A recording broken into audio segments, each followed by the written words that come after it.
आज की जो मेरी वीडियो का टाइटल है वो है types and techniques of organic farming. इस वीडियो में हम बात करेंगे कि ऑर्गेनिक फार्मिंग की कौन कौन सी टाइप्स हैं और कौन कौन सी टेक्निक है कि जिस टेक्निक्स को हम यूज़ करके जो है ऑर्गेनिक फार्मिंग कर सकते हैं। तो लेक्चर स्टार्ट करने से पहले मेरी सबसे रिक्वेस्ट है, जिन लोगों ने अभी तक मेरा चैनल सब्सक्राइब नहीं किया वो जल्दी से मेरा चैनल सब्सक्राइब कर लें और बेल आइकन को ऑन करना मत भूलें, इसलिए कि अगर कोई नई वीडियो अपलोड होती है तो उसका नोटिफिकेशन आपको मिलता रहे। चलिए लेक्चर स्टार्ट करते हैं। सबसे पहले हम जो बात करेंगे कि टाइप्स ऑफ ऑर्गेनिक फार्मिंग, कि ऑर्गेनिक फार्मिंग की कौन कौन सी टाइप्स होती हैं। कहता है कि ऑर्गेनिक की जो फार्मिंग है इसकी there are basically two types of organic farming. इसकी दो तरह की यानी कि टाइप्स होती हैं, एक प्योर ऑर्गेनिक फार्मिंग होती है और दूसरी इंटीग्रेटेड ऑर्गेनिक फार्मिंग होती है। ठीक है। उसके बाद सबसे पहले हम जो टाइप वन है प्योर ऑर्गेनिक फार्मिंग, कहते हैं कि with pure organic farming the method include the use of manure and biopesticide with complete avoidance of inorganic chemicals and pesticide। Pure organic farming ऐसी ऑर्गेनिक फार्मिंग होती है जिसमें हम क्या करते हैं कि जो मिन्योर वगैरह होता है, मतलब गोबर वगैरह या ठीक है ग्रीन मन्योर वगैरह जो पत्ते गल सड़ जाते हैं ये ज़मीन में चले जाते हैं, एज अ फर्टिलाइजर के तौर काम करते हैं। एंड बायो पेस्टिसाइड वगैरह उसको यानी कि यूज़ करते हैं, वो क्या करते हैं कंप्लीट अवॉइडेंस ऑफ इन। और इसमें हमने मुकम्मल तौर पे प्योर प्योर का मतलब है कि हमने इसमें किसी किस्म के भी इनऑर्गेनिक केमिकल्स या पेस्टिसाइड्स वगैरह यूज़ नहीं करने। हमने सिर्फ और सिर्फ इसमें जो ऑर्गेनिक फार्मिंग के में जो है हमने जो नेचुरल रिसोर्सेज हैं उनको ही यूज़ करना है। ठीक है। तो ये जो फार्मिंग होगी उसको हम प्योर ऑर्गेनिक फार्मिंग कहते हैं। उसके बाद बात करें तो इंटीग्रेटेड ऑर्गेनिक फार्मिंग। ठीक है। In integrated organic farming the combination of nutrients management and integrated pest management is used. कहता है कि जो इंटीग्रेटेड ऑर्गेनिक फार्मिंग होती है ना, ये दो कम्बिनेशन होता है, यानी कि दो मैनेजमेंट का कम्बिनेशन है। उसमें न्यूट्रिएंट्स मैनेजमेंट भी होते हैं और पेस्ट मैनेजमेंट भी होते हैं। जब ये दोनों टेक्निक्स कंबाइन यूज़ की जाती हैं तो उसको हम इंटीग्रेटेड ऑर्गेनिक फार्मिंग कहते हैं। कहता है the development of crops from natural resources produce the complete nutritive value. कहता है कि अगर हम किसी क्रॉप को नेचुरल तरीके रिसोर्सेज से अगर हम प्रोड्यूस करते हैं तो वो क्या करता है कि जो वो क्रॉप होगी या कोई प्लांट्स होगा उसकी जो न्यूट्रिटिव वैल्यू होगी वो उसको कंप्लीट देगा, क्योंकि उसमें हमने किसी किस्म के केमिकल या पेस्टिसाइड नहीं यूज़ किए। तो वो कहता है कि that prevents the crop and plants from being infested by pest and weeds.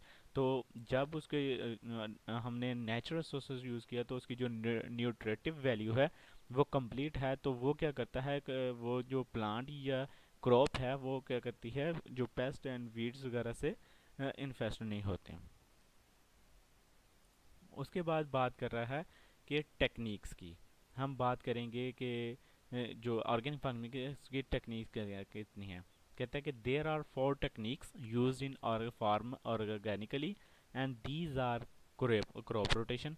कहता है कि वो क्रॉप रोटेशन भी हो सकती है जिसमें हम क्या करते हैं कि फसल को जो है हम एक तरतीब के साथ लगाते हैं। ठीक है। एंड ग्रीन मन्योर वगैरह पत्ते गल सड़ के जो सॉइल में चले जाते हैं या गोबर वगैरह जो भी है ये इसको ग्रीन मन्योर कहेंगे। बायोलॉजिकल पेस्ट कंट्रोल होते हैं, इसमें हमने क्या करना है कि लिविंग ऑर्गेनिज्म को यूज़ करते हुए पेस्ट जो है उसको कंट्रोल करना है। And compost etc. तो सबसे पहले अब हम इसको जो है वन बाय वन डिस्कस करते हैं कि सबसे पहले बात करते हैं क्रॉप रोटेशन की, कि क्रॉप रोटेशन होती क्या है। कहता है crop rotation refer to the growing of various kind of crops in the same area depending on the season and in a subsequential manner. कहता है कि क्रॉप रोटेशन होती है जिसको हम रेफर करते हैं कि एक वही एरिया है उसमें हमने क्या करना है कि डिफरेंट काइंड्स ऑफ क्रॉप्स हमने मुख्तलिफ किस्म की जो फसलें वगैरह है वहाँ पे लगानी है, depending on the season and their subsequent minor. उसके सीज़न के हिसाब से उसको एक तरतीब के साथ यानी कि चेंज करके हमने इसको लगाते रहना है। इसको हम क्रॉप रोटेशन कहते हैं। उसके बाद बात करता है green manure. Green manure refer to the dying of the plants that are uprooted and turning them into the soil to act as a fertilizer। मसलन ये जो ग्रीन मन्योर होते हैं इसमें प्लांट्स के जो लीव्स वगैरह या प्लांट वगैरह वो गल सड़ जाते हैं, और वो जो अपरूटर होते हैं फिर वो क्या करते हैं कि सॉइल के में चले जाते हैं, वहाँ पे जो है एक्ट एज अ फर्टिलाइज़र के तौर पे काम करते हैं। उसको हम ग्रीन मैन्योर कहते हैं। उसके बाद हम बात करेंगे जो थर्ड टेक्निक थी, biological pest control is the use of living organism to control pest with or without the use of chemical. कहते हैं कि हमने जो बायोलॉजिकल कंट्रोल पेस्ट मैनेजर, इसमें हमने जो लिविंग ऑर्गेनिज्म है उसको यूज़ करना है ताकि जो पेस्ट है उसको हम कंट्रोल सकें। इसमें हमने जो किसी किस्म का केमिकल जो है वो हमने यूज़ नहीं करना। वाइल कंपोस्ट यानी कि फोर्थ जो टेक्निक्स है उसके बारे में कहता है कि जो कंपोस्ट है is a recyclic matter that is highly rich in nutrients.